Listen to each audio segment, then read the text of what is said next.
konsepnya Anda tahu bagaimana cara menggunakannya untuk kondisi yang lain gitu ya. Oke, coba sekarang kita masuk ke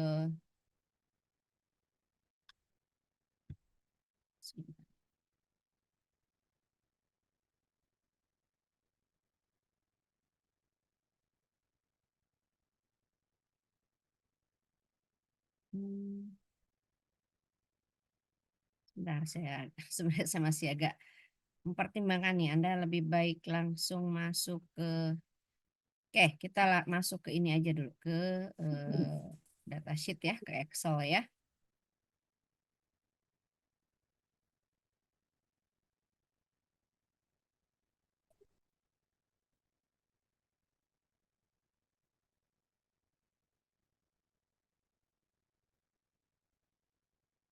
Apakah Excelnya sudah terlihat? Sudah, Ibu. Sudah ya. Oke, baik. Jelas nggak nih? Terus saya perbesar lagi deh. Nih ya. Kemarin sudah saya bahas ya untuk semua kelas. Atau ada yang belum, saya lupa. 3 kali pertemuan, apakah sudah semuanya saya membahas ini sekilas? Di kelas saya sudah, Ibu. Sudah ya. Oke, baik. Nah, ini apa namanya? Kita akan kita lihat bagaimana perbandingan antara biner dan multikomponen, ya. Nah, warnanya mungkin jangan hitam ya. Duh, agak ngelek lagi ya. Sebentar.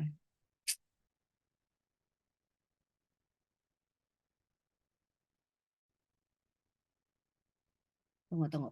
Coba saya harus agak tutup dulu yang.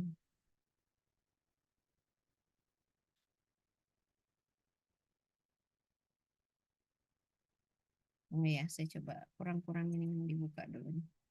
Saya buka buku.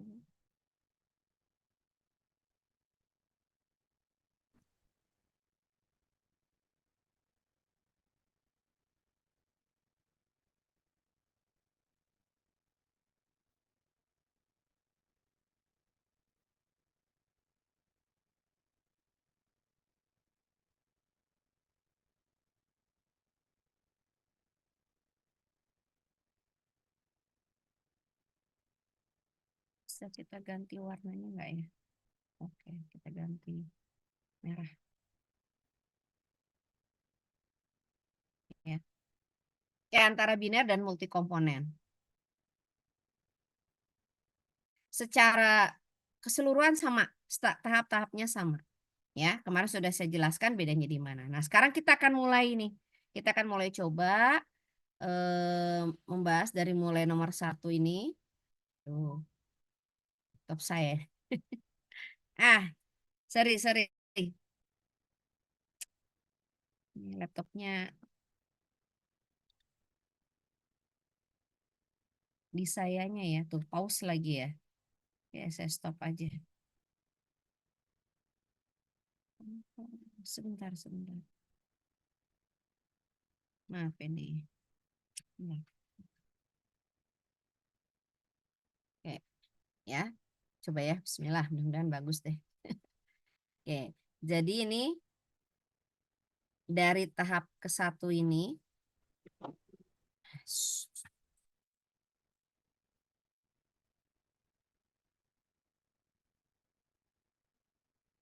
tuh kan, sebentar. Oke, pen. Tahap ke 1 sampai ke 6 itu Itu kita mengerjakannya dalam lembar data ya, yang disebut dengan lembar data. Jadi ini data-data yang diperlukan ya, dari nomor 1 sampai 6, data yang diperlukan untuk menghitung yang ini, yang bawah. Siapa itu? Dita, coba di mute. Kalau sambil aktivitas yang lain tolong di mute ya.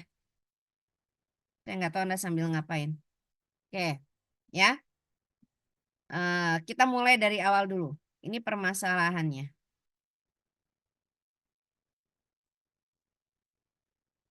Ini boleh Anda screenshot ini soalnya ini ya. Ini soalnya adalah ini campurannya. Coba ini saya yang dikasih warna deh biar nggak gelap. Oke ya. Ini soalnya. Anda punya campuran ya C2 sampai NC5 komposisinya seperti ini. Laju alirnya ini 250 kmol per jam. Itu harus diketahui. Punya permasalahan ini. Lalu campuran ini gitu ya diinginkan untuk dilakukan pemurnian atau pemisahan. Mana yang mau dipisahkan, mana dengan mana gitu ya. Nah, itu kan terserah terserah yang ingin merancang gitu. Terserah memang tujuannya apa. Nah, di sini sudah ditetapkan tujuannya adalah yang ini.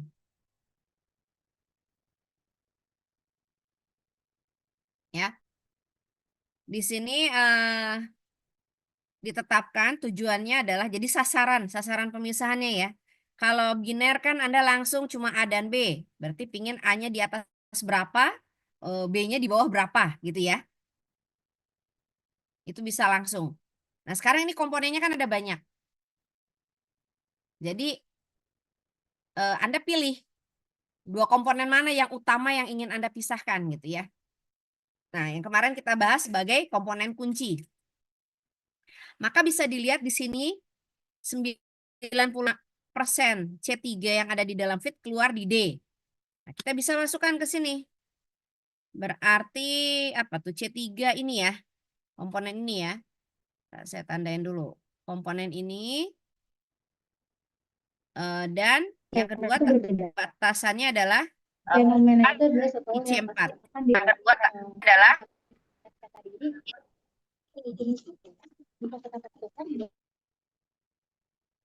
ya. Yang kedua batasannya adalah IC4. Ini. Oke, ya. Nah, ini kita punya komposisi, punya juga laju alir fitnya, maka kita bisa menghitung laju alir masing-masing komponen di dalam fit. Nah, notasinya Anda bisa lihat ya di PPT yang saya berikan. Untuk laju alir molar masing-masing komponen dalam fit, kita kasih FI, ini ya.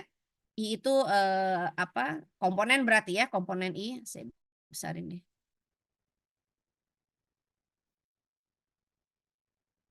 Ya.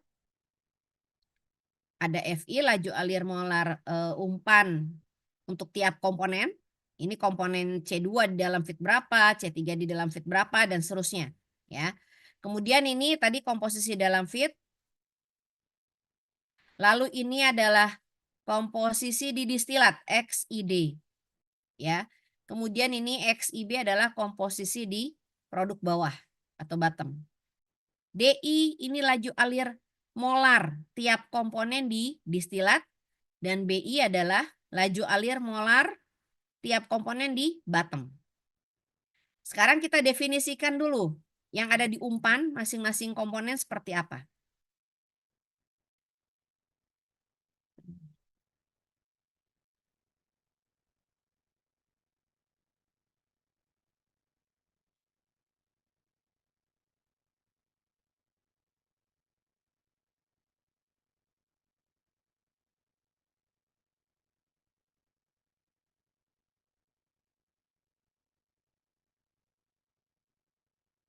Nah, kita hitung dulu. Berarti kan ini tinggal komposisi dikali laju alir total ya, laju alir total fit. Ini saya kalau gerakin kursor, Anda bisa lihat nggak ya? Tolong direspon. Bisa lihat nggak? Bisa, Ibu. Bisa, Ibu. Oke, ini posisi dikali dengan laju alir totalnya. Yang laju alir totalnya saya kunci itu ya, dikasih dolar. Oke. Lalu ini saya copy ke bawah. Dapat ya, kita sudah mendefinisikan laju alir komponen, tiap-tiap komponen di dalam fit. Nah, lalu ini kita masukkan nih ketentuan pemisahannya. 95% C3, ini C3 dari fit itu masuk ke D. Berarti di sini ya, di distilat di sini. Besarnya di C3 di distilat berarti sama dengan ini yang ada di feed dikali berapa? Kali berapa? Kali berapa?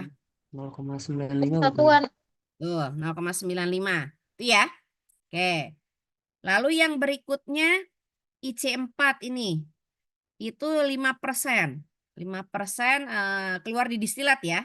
Berarti sama dengan ini yang dari feed dikali 5%. 0,05.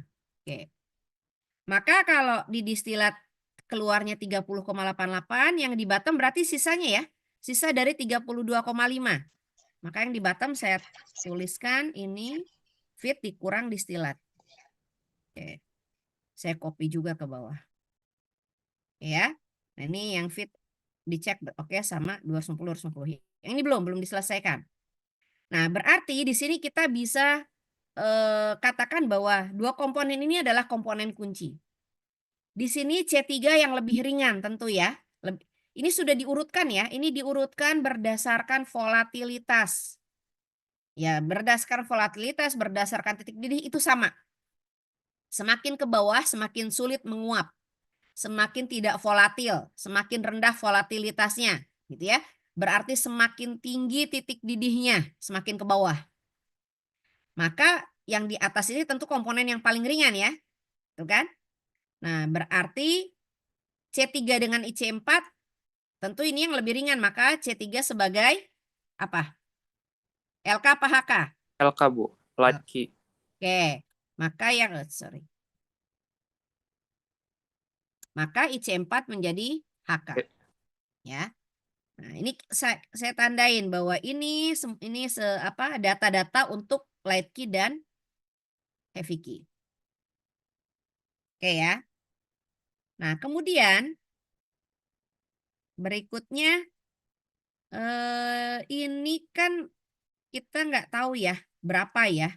Komponen yang lainnya kita nggak tahu. Itu dia akan mengikuti kondisi termodinamikanya nanti. Nanti ada hitungannya. Nah, tetapi kita bisa di tahap awal kita bisa mengambil pendekatan. Ya, asumsi dulu di awal nih ya, di awal. Bisa dilihat kalau ini C3 yang berarti di atas C3 harusnya yang C2 kita bisa anggap semuanya masuk ke distilat ya. Bisa dipahami nggak kenapa kayak gitu? Bisa, Bu, karena titik uapnya lebih tinggi daripada C3. Ya. Ya, titik uapnya atau titik didihnya paling lebih rendah lagi ya. Jadi kalau C3 aja 95%, kita bisa asumsikan, asumsi ya, bahwa C2 semuanya akan masuk distilat. Jadi ini akan saya tuliskan sama ya, 35. Lalu gimana yang bawahnya nih? C4, C5, IC5, dan NC5. Kalau yang IC4 saja, yang ke distilat cuma 5%, ya, maka kita bisa anggap, ini asumsi awal ya, asumsi yang ekstrim aja dulu. Kita bisa anggap komponen di bawahnya, berapa banyak ada di distilat?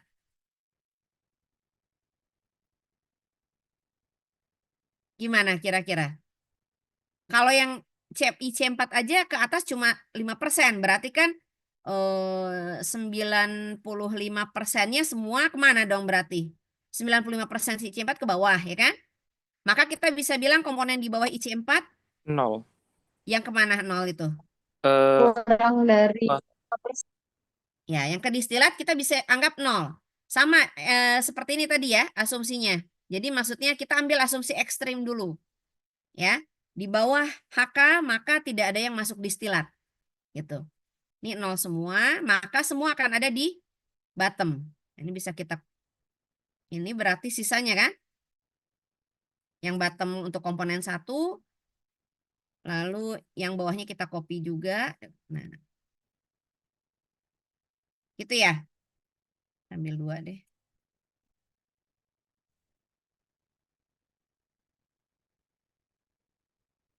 Biar sama. Sampai sini bisa dipahami?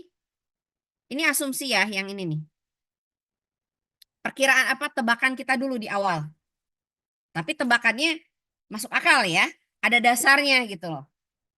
Nggak tiba-tiba misalnya ini 5% nih. Nanti nih yang bawah kita ke atasin 10%. Kan aneh ya. Nggak masuk akal gitu.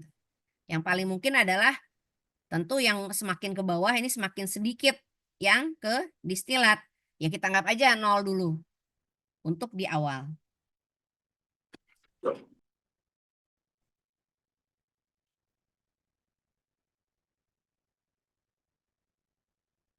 Oke. Nah, berarti kita sudah bisa hitung nih komposisinya di sini kan? Ya. Komposisi yang LKHK dulu deh. Jadi kalau nilai angka-angka yang ada di LKHK ini fix. Karena ini memang target kita kan? Target kita ini. Jadi angka ini sudah benar gitu ya, fix benar. Sedangkan yang lainnya itu masih pendekatan. Oke, coba kita hitung berarti komposisi komponen C3 di distilat ini ya. Laju alir molar C3 per totalnya. Totalnya kita ambil yang di bawah ya, karena kalau di sini mau nggak dia ya? Muter nanti ya, sini aja ya. Distilat. Sama ya ini sama atas ini. Oke, kita kunci. Sorry, salah pencet. Mana F4? Ya. Ini juga sama dengan biar warnanya nggak berubah.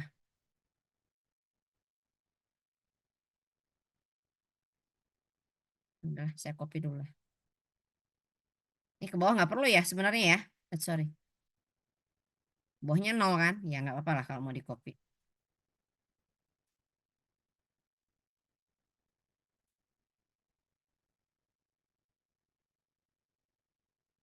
Oke. Yang ini berarti B komponen C2 di bottom dibagi dengan laju alir molar bottomnya. Ya. Dikunci.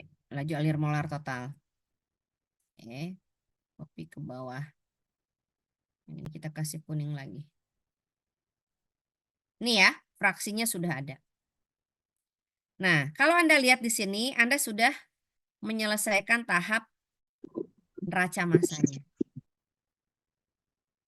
Ini tahap neraca massa. Oke. Nah, kemudian sampai sini masih bisa dipahami ya? Bisa, Bu. Oke. Kemudian kita lihat di berikutnya setelah neraca, ini kan sasaran sudah ya, umpan sudah, sasaran pemisahan sudah, neraca massa sudah. Lalu kita mau menentukan tekanan operasinya. Ya. Mau menentukan tekanan operasi. Coba kita lihat. Tekanan operasi kemarin ruang kosong gitu. ini coba kita di mute. Lagi. Channeling. Gimana channeling? Oke, berikutnya kita akan menentukan tekanan operasinya. Ini kan belum ada ya, tekanan operasinya mau berapa nih? Gitu ya. Nanti dari tekanan operasi baru kita bisa menghitung ini nih, temperatur-temperatur ini. Gitu. Oke. Kita menentukan tekanan operasi di ini. Dengan cara kemarin apa? Kita lihat di distilat ya. Acuan kita adalah di distilat karena di distilat ini digunakan pendingin. Ya, pendingin untuk mendinginkan uap yang keluar di atas menjadi distilat gitu ya. Kalau di ini lagi, bentar ada gambarnya nggak ya? Saya biar nggak ngulang-ngulang. Ada nggak di sini?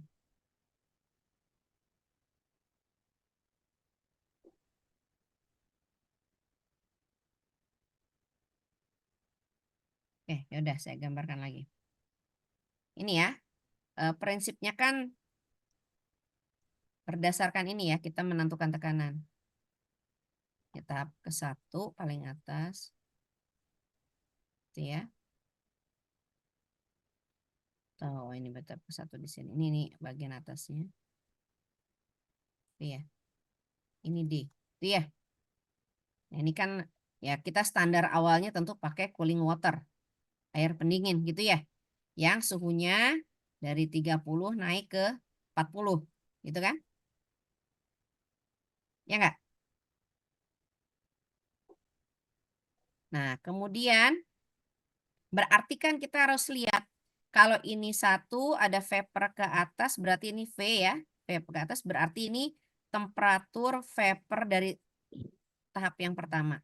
Saya kasih TV1 lah. Gitu ya. Ini akan diturunkan sampai mencapai T distilat. Gitu.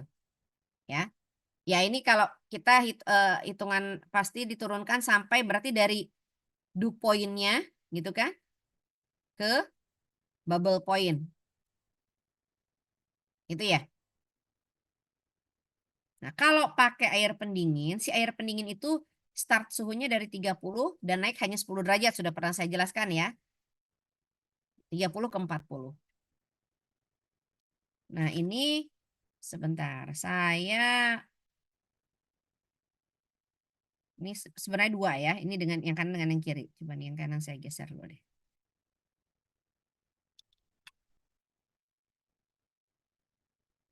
Yes.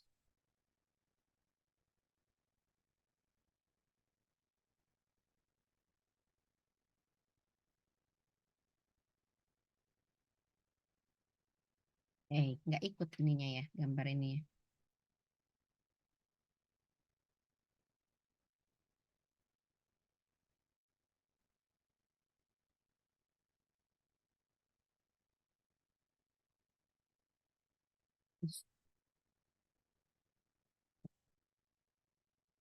Biar deketan. Ini ya. Jadi ada 2 kondisi. Ada di uapnya atau di uap jenuh. Ya Allah. Wandi, kamu bikin apa ini? Jangan dicoret-coret ini. Ingin latar belakang dulu kayak misalkan kemarin yang lu bilang kan terkait Rafif, kan Rafif dari tolong kalau sedang berkegiatan yang lain di mute. Ini Wandi tolong di delete ini. Anda mencoret screen saya. Bisa nggak nih saya delete? Malah yang punya saya yang ke delete. Lah. Ini gimana ngedelete-nya? Mana Wandi kenapa tuh? Ya, bisa nggak Anda delete? Bisa nggak? Saya nggak bisa ngedelete soalnya dari sini. Soalnya jadi aneh, ntar yang lain ngelihatnya susah. Oke lah ya, ini abaikan nih nggak tahu nih garis merah nih. Saya kecilin.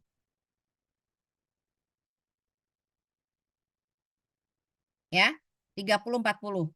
Jadi yang pertama Anda harus cek dulu dari sisi ini dulu, dari sisi apa TV1 ini. Dari sisi TV1 ini Anda cek dulu nih. Dari sisi yang di sini yang uap ya. Berarti dia kan kalau counter current dia akan satu sisi dengan ini ya. Cooling water yang keluar. Maka ini kita oke lah pakai persyaratan delta T approach-nya ini jaraknya adalah 5 derajat. Gitu ya. Ini juga yang kanan yang sini. 5 derajat. Maka minimal dew point-nya, ini kan dew point ya di TV1 nih di sini. Minimal dew point-nya adalah 45. T2-nya minimal 45 derajat Celcius. Biar bisa didinginkan pakai air pendingin. Oke. Nah, kalau ini T2-nya 45 derajat, kita bisa hitung berapa tekanannya. Untuk campuran ini. Bisa dilihat nggak nih? Ini adalah tadi yang komposisi dari yang ini. Yang sudah kita hitung di sini. Nih. Ini. Ya. Kan ini 0 dibuang aja lah. Biar nggak bingung. Ya. Distilatkan komposisinya ini tadi ya. dengan yang 2 sudah fix, yang 1 kita masih nebak gitu. Tapi komposisinya adalah ini, komposisi ini diketahui, lalu tadi mana? Ini temperaturnya minimal, berarti kita set ya, temperatur dunya minimal 45 derajat, maka kita bisa hitung berapa tekanannya kan gitu. Jadi si campuran itu akan memiliki nilai du temperatur 45 derajat pada tekanan berapa. Kan itu ya? Oke. Nah, ini saya sudah bikin tabelnya. Ya, saya sudah bikin tabelnya. Anda akan menebak P-nya di sini. Ya. Ini karena ini kita lagi menghitung du, berarti ini kondisinya adalah uap jenuh, ya. Ini kondisinya uap jenuh. Maka komposisi tadi, komposisi ini itu sama dengan Y. Ya kan, karena uap. Nah, ini yang kemarin saya mau jelaskan tuh ini. Kok ini X tapi kok jadi Y sih, Bu? Sekarang konteksnya adalah Anda jangan melihat ini distilat dengan komposisi XID. Anda jangan melihat seperti itu. Yang Anda lihat adalah ini campuran, ya, campuran yang merupakan campuran di distilat. Campuran ini Anda mau cari berapa dew point-nya, kan gitu, berapa dew temperaturnya. Campuran ini komposisinya ada. Kalau Anda mau cari dew temperatur, berarti campuran ini fasanya apa? Kondisinya apa? Ya, silakan. Kondisinya apa atau fasanya apa? Uap jenuh kan? Kalau di uap jenuh kan berarti uap ya. Kalau uap, komposisi uap itu adalah, kita lambangnya adalah Y. Gitu ya. Y. Maka komposisinya sebagai Y. Nah, kemudian kita harus mencari nilai K dulu. Sementara kemarin K itu adalah fungsi dari tekanan dan temperatur. Temperaturnya sudah ada, kita setting 45. Nah, sorry, temperaturnya ya. Temperaturnya udah ada 45 derajat. Tekanannya gimana? Kita tebak dulu. Tebak dulu. Nah, ini K-nya ini, ngitungnya di sini, saya menggunakan rumus yang ini. Yang De Priester. Ini ya. Saya pakai rumus ini, ln K sama dengan sekian, tergantung senyawanya apa, Anda masukkan nilai A-nya nih. Saya buat ini di sini. Ya.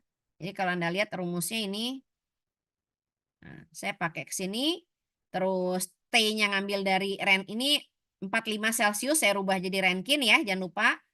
Terus tekanannya ini satuannya PSIA, maka saya harus masukkan angka PSIA di sini. Lalu Anda bisa hitung nilai K untuk tiap-tiap komponen, untuk tiap komponen ya, komponen C2, C3 dan seterusnya sampai IC4. Anda cari dulu nilai K ya. Lihat di slide deh kemarin cara menghitung dew ya, dew point. Bisa T, bisa P. Yang jelas Anda tebak dulu, Anda tebak dulu P-nya atau T-nya sehingga punya nilai P dan T. Lalu Anda bisa hitung K-nya. Gitu ya. Ini kan proses awalnya itu fixed bed. Fixed bed dia diam dulu nih. Kalian kasih tekanan sedikit, mulai naikkan satu partikel, tapi dia belum mampu menaikkan, belum mampu untuk membedakan. Kayaknya sambil banyak aktivitas ya. Tolong dong yang punya aktivitas. Atau kalau memang nggak bisa ikut kuliah, nggak apa-apa, nggak usah kuliah aja ya. Nggak apa-apa, nanti tanya aja sama yang kuliah. Kalau memang Anda sedang tidak bisa ikut kuliah, gitu loh. Saya lebih menghargai seperti itu. Ya. Ini teman Anda yang kuliah serius jadi terganggu. Oke ya, saya lanjut lagi. Maka Anda harus tebak dulu nilai P-nya, biar Anda punya data P dan T. Punya P dan T sehingga Anda bisa menghitung nilai K. Ya, kita masukkan aja dulu, saya nggak tahu berapa. Misalnya 15 gitu ya, nggak tahu berapa. Saya masukkan aja dulu. Terus tahunya ini benar atau salah dari mana? Ya, ini kan nilai Y yang ada di sini. Ininya ke bawah sini, saya hapus dulu deh. Di sini kan Y. Ya. Nanti harus saya jelaskan tetap ya. Jadi kalau uap jenuh itu kan kondisinya adalah uap yang sudah mengembun sebanyak satu butir cairan. Uap yang sudah ada terbentuk satu butir cairan, itu uap jenuh. Ya, sudah mulai mengembun, sudah ada embun satu butir cairan. Tapi dia mayoritas kan masih uap. Sehingga komposisi uapnya itu bisa kita katakan sama dengan ini. Komposisi campurannya masih sama. Ya, jadi ini. Nah, tetapi kan di uap ini tetap tadi ada 1 butir embun. 1 butir embun itu punya komposisi, yaitu X. Karena dia cairan kan. Ini, yang kanan ini. Dia punya komposisi X. Beda, ini X ini bukan X ini ya.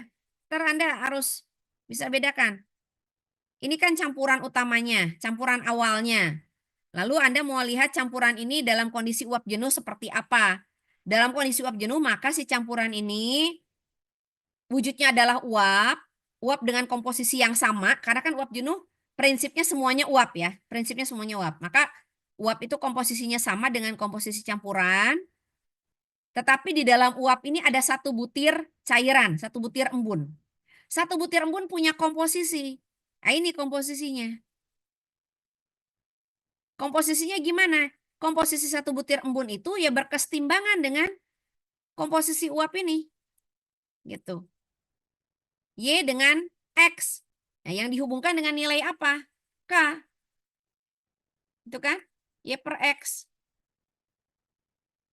Ini. Ini komposisi uap jenuhnya, komposisi uapnya. Ini komposisi 1 butir cairan tadi. Nah, jadi Anda tadi sudah Y-nya diketahui, lalu K-nya sudah diketahui dengan cara menebak nilai P, maka Anda bisa hitung dong X-nya. Nah, ini dihitung per komponen. X-nya berarti Y per K ini ya, saya udah hitung. Dihitung semua. X kalau di total harus 1 kan?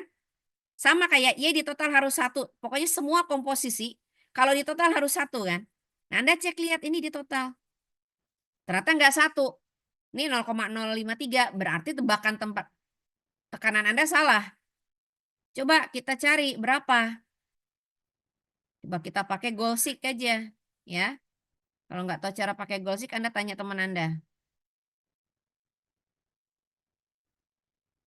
Di Golsik yang disetting adalah ini. Nilainya 1 dengan mengubah sel ini. Oke, dapat ya. Di sini dapat. Nah, ini kita baru ngecek dari sisi sebelum masuk kondensor. Sisi dia dalam kondisi uap jenuh. Ya, dew point. Nah, kemudian coba kita lihat dari sisi, dia kan di kondensasi ini atau di kondenser ini kan diubah dari uap jenuh ke cair jenuh kan. Nah, coba kita cek temperatur cair jenuhnya berapa. Ya. Temperatur cair jenuhnya berapa? Berarti, nah kita lari ke sini deh. Atau sini juga boleh lah. Ya. Cuma ini saya bedakan agar Anda tidak melihat antara 45 dan 35 ini. Kan kita setting 35 di sini ya. Itu sesuatu yang sama. Enggak, beda ya. 45 di sini. Lalu kita bikin kurva baru. Yang kita setting yang ini. 35-nya ini. Ya, kita mau lihat dari sisi bubble point-nya. Atau T distilatnya. 35. Sama ya pada, nah hitungan bubble. Bukan tuh. Kalau bubble berarti dia kondisinya kan apa? Cair jenuh. Ya. Kalau cair jenuh berarti di situ adalah cairan yang sudah mulai terbentuk 1 gelembung uap. Ya. Yang sudah mulai terbentuk 1 gelembung uap. Secara mayoritas dia cairan dan 1 gelembung uap bisa dianggap ya diabaikan lah ya secara jumlah karena dia cuma satu titik 1 gelembung. Karena secara jumlah diabaikan maka komposisi cairannya ini itu akan sama dengan komposisi campuran yang awal tadi. Masih sama ya, kan di distilat nih. Kita mau lihat berapa dew point dan bubble point-nya distilat. Karena si distilat ini dikondensasi dari temperatur dew ke temperatur bubble-nya kan gitu ya, dari uap jenuh ke cair jenuh. Nah, pada saat menghitung bubble, maka komposisi disilat ini kan dia cair sebagai X berarti. Sebagai X Anda lihat. Ya. Lalu Anda hitung K-nya sama seperti tadi. Anda harus nebak. Karena kan kita yang mau dicari ini kan pada tekanan berapa gitu. Pada tekanan berapa temperatur bubble-nya si campuran ini adalah 35 derajat gitu. Kan ingat konsep kesetimbangan, kalau tekanannya beda, maka T bubble maupun T du-nya akan beda, kan itu ya. Oke, jadi dihitung nikahnya dengan tebakan P bubble. Ini sudah ada ya, tebakan awalnya misalnya 14 gitu. Bisa dihitung sama pakai ini, the Priester ini. Nah, maka ini yang harus kita lihat ya, itu adalah komposisi si satu gelembung uap tadi. Sama kalau ini kan tadi satu gelembung cair. Nah, si satu gelembung uap walaupun cuma satu gelembung dia punya komposisi. Dia ada isinya, ada komponennya kan? Nah, berapa banyak komposisinya atau seperti apa komposisinya itu berkesetimbangan dengan cairan ini, dengan cair jenuh ini. Sama dihubungkan dengan ini nih, persamaan ini. K sama dengan X per Y. Ya, maka dihitung Y-nya. Y-nya berarti X kali K ya. X kali K. X-nya ini K-nya hasil hitungan tadi dengan tebakan P. Jadi K-nya juga masih tebakan. Dihitung. Nah, kalau di total komposisi itu harus 1. Ini enggak 1 kan? Nah, kita golsik lagi.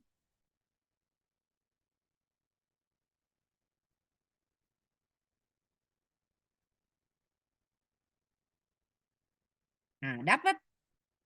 Anda lihat. Kalau ikut yang kondisi bubble, P bubble dapatnya tekanannya 400. 402 ya. Kalau Anda menghitung pakai dari sudut pandang si ini, si du poinnya, Anda dapat tekanannya 361. Menurut Anda harus pilih tekanan yang mana nih? Pakai kondisi yang mana? Pakai tekanan yang 402 atau yang 360? Ini tekanan untuk di kolom ya. Ini kalau Anda lihat ya, ini masih 24 atm. Ini masih oke. Jadi pakai tekanan yang lebih tinggi dengan catatan di bawah 50 atm. Ya. Karena kalau dia di atas 50 atm itu masuknya ke high pressure teknologi akan sulit dan mahal. Kelasnya juga nggak bisa sembarangan, harus kuat kan? Dan lain-lain gitu ya. Maka akan lebih dipertimbangkan kalau pakai tekanan lebih rendah. Kalau tekanan lebih rendah, saya udah jelaskan ya, berarti nanti dew point ataupun bubble point-nya akan turun, gitu kan? Turun dan mungkin dia ada di bawah temperatur cooling water. Jadi nggak bisa Anda dinginkan distilat ini pakai cooling water. Nggak apa-apa. Jadi yang penting tekanannya tidak lebih dari 50, ya pendinginnya aja Anda ganti. Jangan pakai cooling water. Di bawah cooling water ada apa? Ada chill water. Chill water itu sekitar 4 derajat. Masih air. Air yang didinginkan pakai refrigeran. Kalau cooling water kan didinginkannya pakai cooling tower. Ya. Kalau chill water didinginkannya pakai refrigeran, makanya dia bisa sampai suhu 4 derajat si airnya. Kalau masih kurang juga, ya pakai refrigeran, bisa di suhu minus. Maka distilasinya distilasi kriogenik namanya, sudah pakai refrigeran. Nah, sudah apa suhunya di bawah 0 ya. Ya, itu masih lebih ekonomis gitu dibandingkan Anda harus menggunakan kolom distilasi yang besar dan high pressure. Itu ya. Nah, coba berarti kalau seperti ini ada 2 pilihan tekanan nih. Menurut Anda harus pakai tekanan yang mana? 402, Bu. Harus pakai tekanan yang besar, betul. Kenapa? Nah, kita cek dulu ya. Coba kalau misalnya kita pakai yang ini, 361. Kalau kita pakai 361 tekanan kolom distilasi, PSIA ya, maka Anda sudah tahu kan tadi temperatur di sini nih, temperatur dew point, temperatur dew-nya, temperatur embunnya, itu adalah berapa tadi?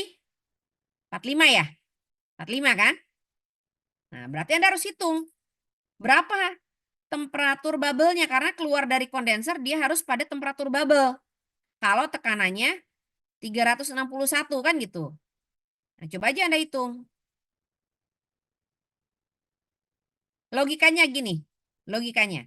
Kalau pada tekanan 400 nih, 400 kan berarti di atas ini ya. Pada tekanan 400, bubble poinnya 35, maka kalau Anda setting tekanan 360, bubble poinnya ada di mana? Di bawah 35. Di bawah 35. Sudah jelas Anda nggak bisa pakai cooling water kan gitu. Nah, berarti betul Anda harus pakai tekanan yang lebih tinggi. Karena kalau Anda pakai tekanan lebih tinggi, Anda punya temperatur bubble-nya pas 35 ya, di atas cooling water 30 derajat nih, 5 derajat pas. Tinggal Anda hitung berapa temperatur dunya pada tekanan 400. Ya. Kalau pada 360 aja tekanan temperatur dunia 45, berarti pada 400 pasti di atas 45 ya nilai ini kan? Pasti di atas 45. Ya aman, karena 45 itu minimal. Jadi Anda harus pilih ini. Tekanan 400 ya. Oke, kita masukkan. Tekanan yang kita pakai adalah berapa tadi? Saya salin aja. 402 ya, saya bulatkan. Di sini nih PSIA, 402. Saya sudah konversi ke KPA dan ini. Ya ini buat tambahan data aja. Oke. Tekanan ini sudah ada. Berarti tekanan kolom sudah ada ya. Selanjutnya, sebentar. Saya kok agak terganggu nih ya. Nanti Wandi tolonglah ini di delete bisa nggak nih? Nggak bisa ya? Bisa nggak kamu delete ini? Atau kayak gini tolong deh. Ada yang tahu nggak cara delete-nya gimana nih? Karena di saya nggak bisa. Biasanya gimana? Ada yang ngerti nggak? Kayaknya harus dari device yang nyoret deh, Bu. Soalnya saya coba nggak bisa. Tuh, tambah nyoret lagi nih. Nih Mas. Coba. Coba nih Mas bisa di delete nggak? Bentar, boleh coba. Atau coba saya bisa nggak ya? Oh, saya juga bisa deh. Dah bisa bisa bisa. Oke oke oke. Dah, sip. Saya takut kesimpan nanti soalnya. Tapi ini bisa nggak?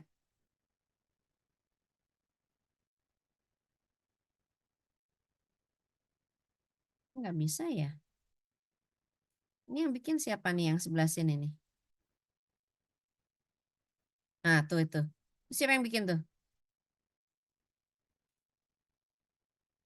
Oke lah ya. Sambil coba tolong kalau ini ada yang bisa ngedelete itu. Nah, kita sudah punya tekanannya. Oke.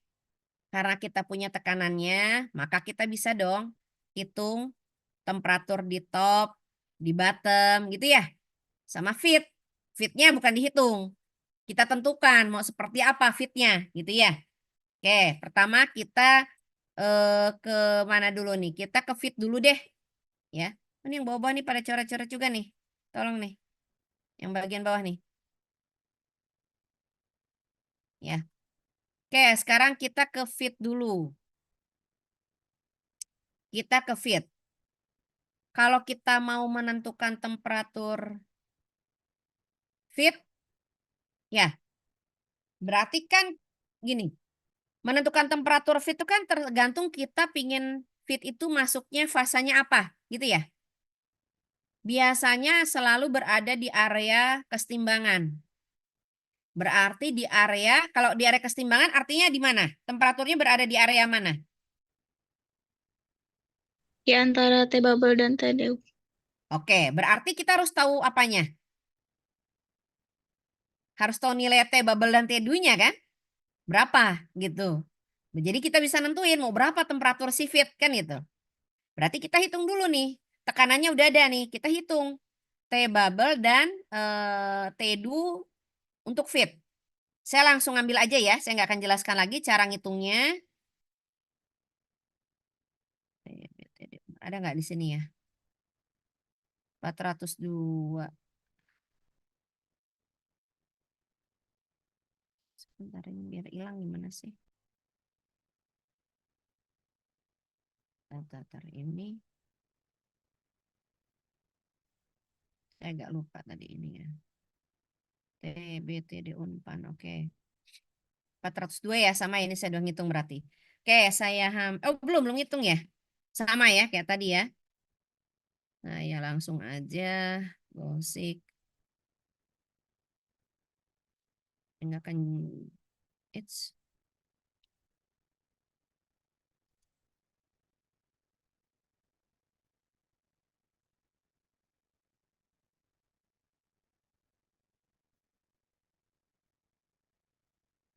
oke. Ini terus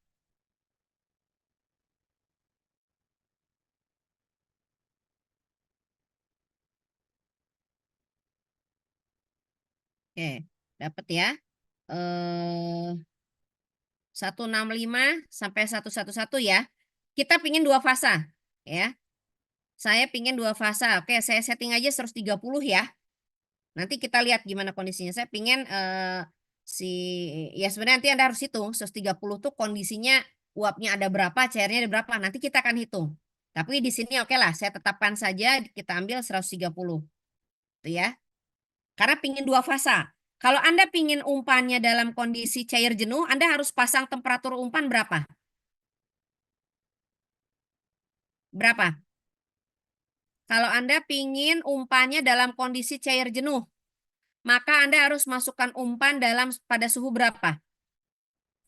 111 Bang. Betul, ya 111 ya, 111. Iya. Oke, betul. Kalau Anda pingin umpannya dalam kondisi uap jenuh, Anda harus masukkan umpan pada suhu berapa? 165. Ya, betul. Nah, sekarang saya ingin umpan itu dua fasa, ya. Saya tempatkan dia di salah satu temperatur lah. Saya masukkan 130, ya. Oke, temperatur umpan sudah ada. Lalu temperatur yang di top, yang di distilat. Tadi sebenarnya sudah ada ya.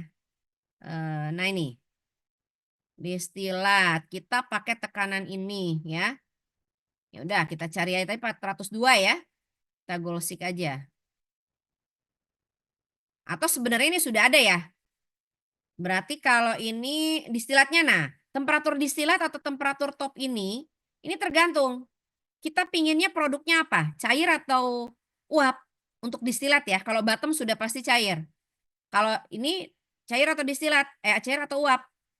Nah, saya tentukan produk topnya ini saya pingin uap, pingin cair jenuh berarti ya. Bottomnya juga saya ya pasti itu cair. Oke.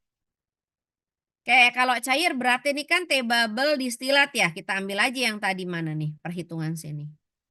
T-bubble distilat kita udah ngitung belum sih? Ini ya, pas ini ya. Berapa T-bubble-nya? 35 ya? Oke, kalau enggak kita coba di sini. Masukin aja 35, bener enggak?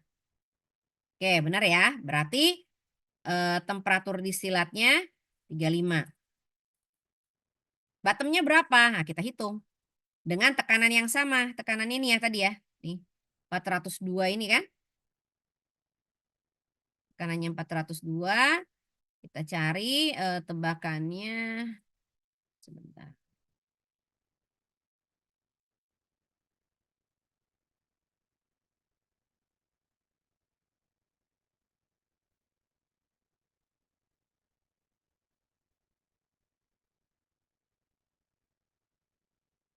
Oke, dapat ya berapa? Saya bulatan aja, 178 ya. Berarti suhu di bawah itu 178. Oke. Nih ya, 178. Nah, ini cara ngitungnya gimana? Tentu kalau di distilat Anda pakai komposisi distilat. Ya. Kalau yang bottom Anda pakai komposisi bottom ya, lihat ini. Ini komposisi bottom.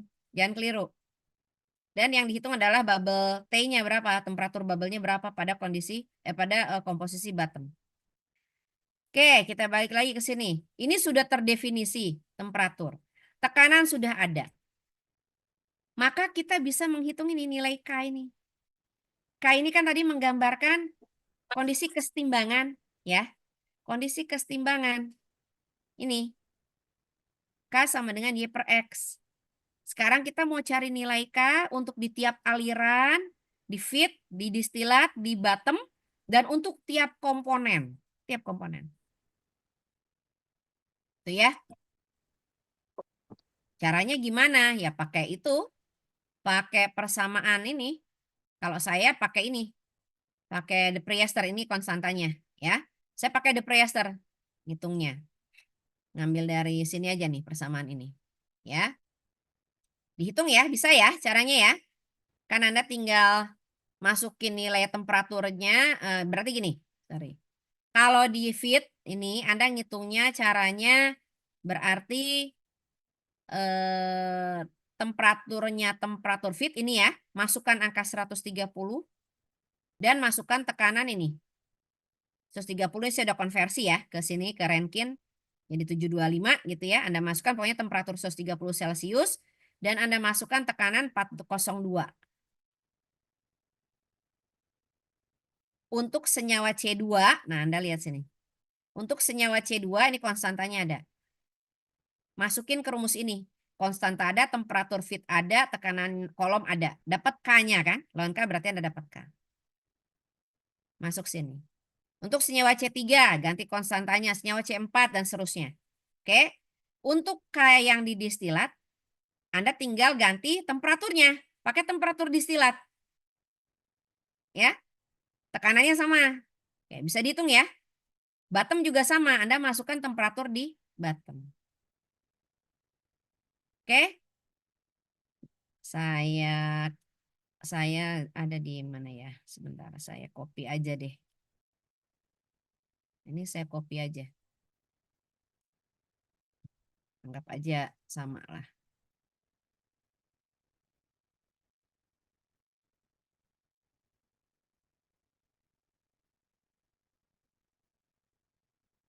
Oke, ya. Udah saya hitung. Ada yang mau ditanyakan sampai sini? Silakan. Mana yang kurang jelas cara menghitungnya? Ini Anda sedang membuat diagram TXY. Ini nih.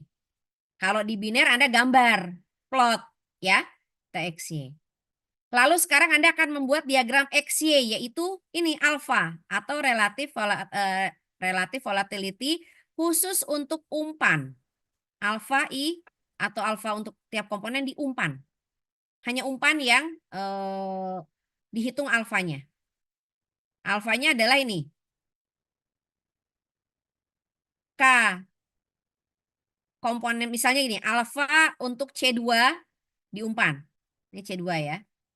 Maka alfa C2 di umpan sama dengan KC2 di umpan ini ya 3,63 KC2 di umpan dibandingkan dengan K heavy key-nya di umpan. Ini berarti 0,9 heavy key. Jadi relatif volatilitas itu atau alfa itu dibandingkan terhadap heavy key. Ya, ini ada rumusnya. Di PPT ada, Anda lihat. Ya, di PPT ada rumusnya udah saya tulis. Coba kita hitung berarti ini akan sama dengan KIF dibagi KHK. KHK-nya saya kunci ya, semua dibagi dengan KHK. Oke. Saya copy ke bawah. Nah, yang HK harus satu. Ya karena dia dibagi dengan dia sendiri kan? Gitu. Yang harus Anda perhatikan. Nilai K semakin ke bawah, semakin kecil. Ya, tentu karena semakin berat kan? K itu kan Y per X.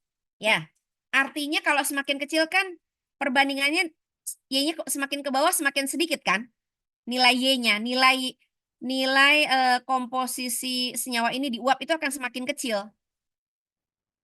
Karena ini semakin berat. Ya, semuanya sama. Jadi kalau angkanya nggak berurut begini, ada yang salah. Anda cek itu ya. Ini prinsip ini nih. Sorry. Oh enggak. Ini prinsipnya aja. Lalu ke samping, urutannya harus sesuai temperaturnya juga. Temperatur terendah apa? Distilat kan? Dari distilat terus ke feed, terus paling tinggi temperatur di bottom. Anda lihat. Ini nilainya paling rendah. Di feed di bawah di atasnya, di bottom lebih tinggi lagi. Jadi semakin ke bawah nilai K-nya semakin besar. Nah ini. Seiring dengan temperaturnya sama. Anda lihat di De Priester deh. Di depriester itu semakin tinggi temperatur nilai K-nya semakin besar. Mana ya kurva depriester? Sebenarnya Anda tadi menghitung K bisa cari dari depriester ya. Cuma kalau pakai depriester Anda akan bolak-balik. Nah ini. Ini kalau Anda perhatikan. Ya. Semakin, ini kan temperatur semakin tinggi, nilai K-nya semakin tinggi ya. Nih, semakin besar ya, temperatur semakin tinggi. Oke. Lalu kalau komponennya semakin berat, semakin ke kanan berarti ya. Kalau Anda coba tarik garis ini. Nah ini. Ini Anda bisa bayangin ya, gambar ini saya zoom. Kan gini ya. Oke lah, gini lah. Nah, ya. Tekanan sekian, temperatur sekian misalnya. Nah, Anda lihat, ini kan ke kanan senyawanya semakin berat ya. Ini kan CH4 gitu ya, semakin berat, semakin tinggi titik didihnya. Kalau Anda baca nih titik ini, titik ini, titik ini, ke atasnya semakin kecil nilai K-nya. Anda bisa cek lah, ya. Tuh. Ini di atas 10, ini di bawah 10, terus di bawah 7, di bawah terus gitu ya. Jadi harus seperti itu urutannya. Kalau tidak ya berarti ada yang salah hitungan Anda. Oke, sebentar.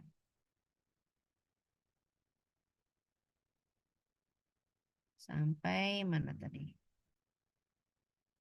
Ini ya. Nah, dicek.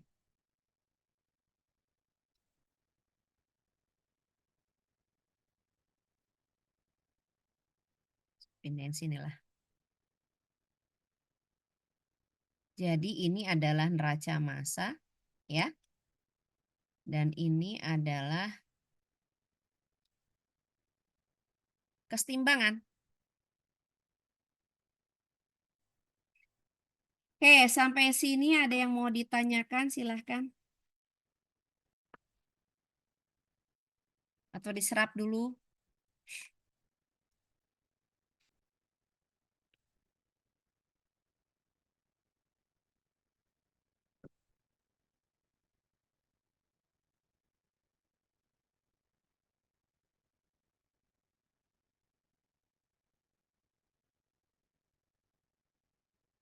Jadi kalau Anda lihat di tahap-tahap ini, ya. Nah, tadi kondisi umpan sudah, sasaran sudah, LKHK, neraca massa sudah ya, masih dengan asumsi ya, masih dengan asumsi ada yang kita buat nol tadi itu ya.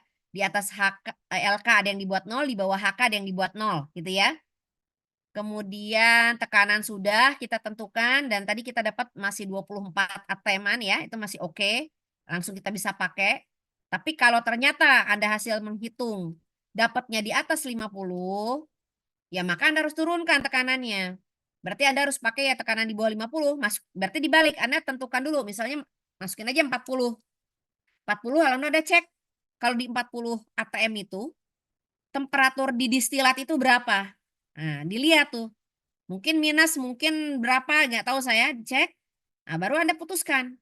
Akan pakai pendingin apa tuh? Biar bisa mendinginkan distilat dari dew point-nya ke bubble point-nya seperti yang hasil hitungan itu. Gitu. Ya. Tekanannya sudah, dia TXY-nya sudah tadi ya, nilai K. XY-nya itu nilai alfa tadi. Nah, berarti ini otomatis nih. Memang sebetulnya nomor 5 harusnya ini dulu ya. Kalau di K ini, nomor 5 ditentukan setelah menentukan nomor 6. Ya. Oke, jadi ini sudah lengkap nih. Data kita sudah lengkap ini. Ini lembar data. Oke, silahkan dilihat. Ada yang mau ditanyakan?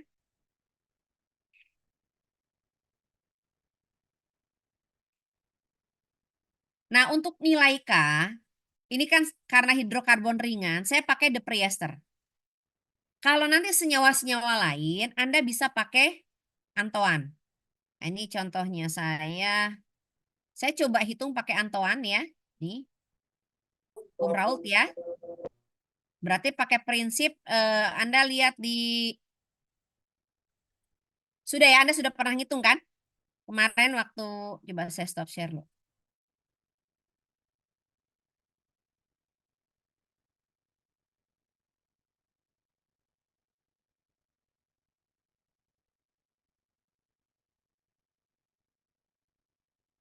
Yang ini nilai, sebentar, udah muncul. Nih.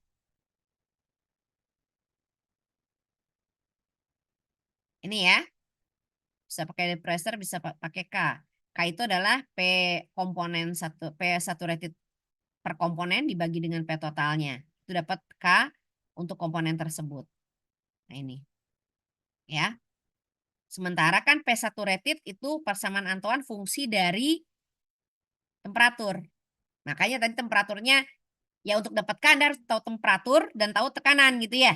Temperatur itu dimasuk untuk hitung P saturated, lalu dibagi dengan tekanan, Anda dapat nilai K. Gitu. Oke, ada yang mau ditanyakan sampai sini atau masih cukup jelas? Nanti ini saya minta Anda buat ya. Gimana caranya biar Anda kerjakan dan biar saya periksa gitu. Tapi nggak usah dikumpulkan. Kumpulin juga repot juga.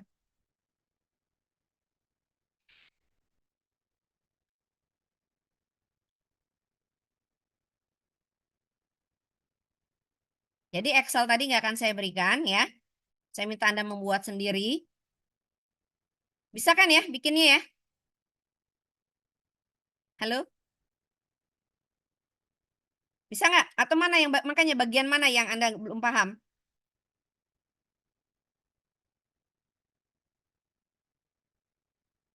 Semuanya nggak paham atau gimana? Silakan.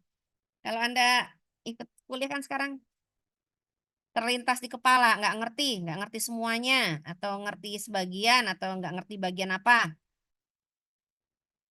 Gimana, Fatur?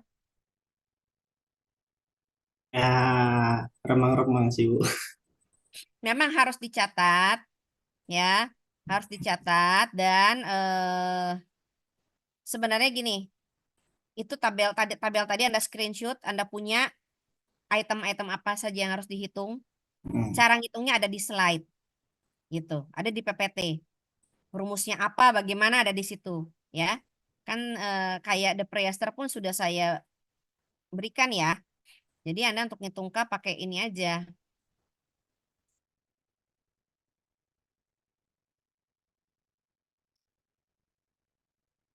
Ini kan persamaannya ada, konstantanya ada nih. Memang ini harus dikerjain. Kalau dikerjain baru ketahu gitu loh. Nggak ngertinya di mana. Coba Tarisa. Ada bagian yang belum dimengerti? Bubble dan dunyat coba dilihat di termo dan ini. Cocokkan dengan step-step yang sudah diberikan. Ya. Punten Ibu, izin bertanya. Ya. Firda masih bingung di bagian apa kurva yang tadi Bu, yang apa 45 derajat itu Bu, yang Oh, di Excel. oke. Bingung di gimana caranya kita milih antara tedu sama teh bubble tadi kan, kita milih dulu kan ada pertimbangannya itu. Nah itu Oke. masih bingung Bu. Ya, oke, saya Makasih jelaskan. Bu. Oke, saya ulang ya. Ini waktu di kelas sudah pernah ya saya jelaskan ya. Nggak apa-apa kita ulang lagi. Nih di sini deh. Nggak usah di slideshow biar nggak hilang. Ini konsep dalam memilih tekanan kan? Gitu ya Firda ya? Iya Ibu. Oke. Memilih tekanan itu kan tadi berdasarkan apa namanya? Berdasarkan temperatur distilatnya. Gitu ya?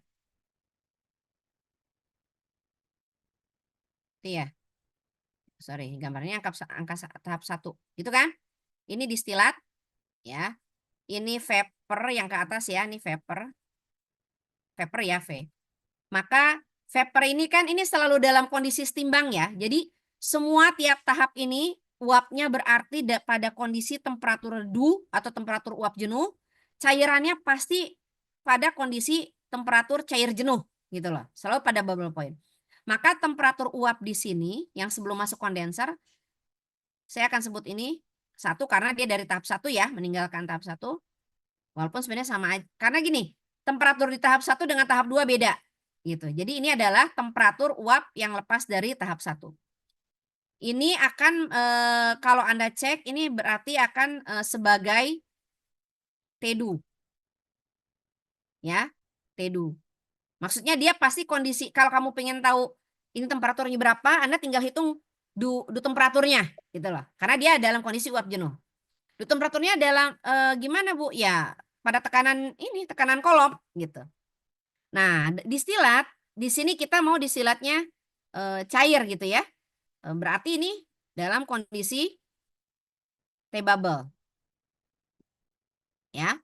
Dan ini kan diubah fasanya dari uap jenuh ke cair jenuh. Berarti di sini temperaturnya temperatur uap jenuh, di sini temperaturnya temperatur cair jenuh. Oke, sekarang kita pingin mendinginkannya pakai cooling water. Dan HE bekerjanya selalu seperti ini. Ini cara gambarnya terserah ya, kalau tadi agak beda mungkin.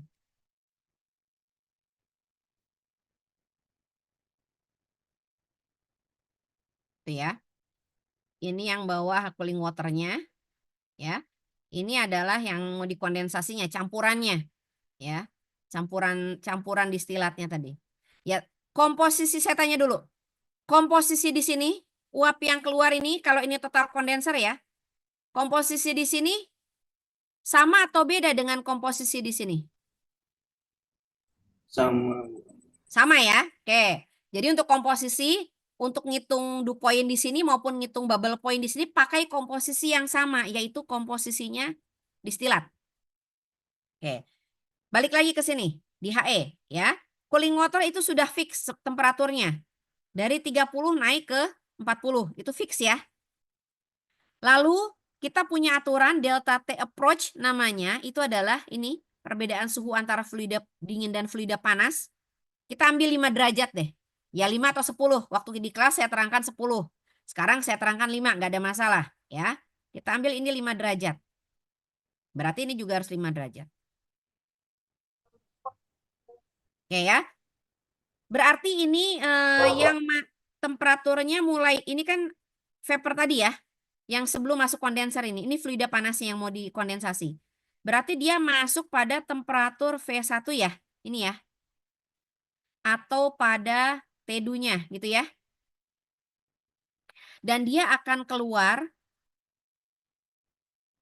kalau di sisi ini itu akan pada T bubble-nya. Gitu. Oke? Sepakat ya sampai sini ya? Nah, sekarang gini pertanyaannya. Kita harus melihat dari dua sisi. Mau lihat dari sisi yang ini untuk menentukan tekanan ya, atau sisi yang ini. Kalau dari sisi yang ini, maka kita punya syarat biar bisa didinginkan oleh cooling water ini, maka syaratnya dew point-nya harus minimal berapa? Kalau jaraknya 5 derajat? Berapa Firda 45. minimal? 45. Betul. Ya. Kalau kita mau lihat dari sisi sebelah sini, ya, maka si campuran ini, kan dia berarti kondisi bubble ya, dari sisi bubble kondisi bubble. Si T bubble-nya harus minimal suhunya berapa? 35. 35, oke. Sekarang kita cari pada temperatur pada tekanan berapa yang akan menghasilkan T2-nya 45 atau T bubble-nya berapa? 35. Berapa P-nya? Ya, hitungannya sama, pakai hitungan P bubble atau P2 ya. Kalau di T2 berarti ini adalah P2 gitu ya hitungannya, ini adalah P bubble. Ini P2. Gitu kan? Komposisinya sama kan, udah tahu ya komposisinya ini. Ya Anda tinggal hitung kan, pakai hitungan yang ini nih. Kalau kita lihat satu-satu. Kalau kita mau tinjau dari sisi uap jenuhnya sebelum masuk kondenser, maka dia T2-nya harus 45. kita hitung berapa P yang menghasilkan tedu 45 derajat. P-nya berapa P-nya? Oke. Ini untuk menghitung P, T-nya ada. T-nya itu tedunya 45. Tedunya. Terus komposisinya juga ada kan? Berarti ini kalau dia jenuh berarti komposisinya dalam bentuk Y kan? YI-nya ada. Ya YI-nya ini kan sama kan komposisinya? YI-nya ada. Berarti kan tadi caranya ya dihitung, Anda dapat tuh nilai P-nya. Tadi kita dapat kalau ini berapa yang tadi?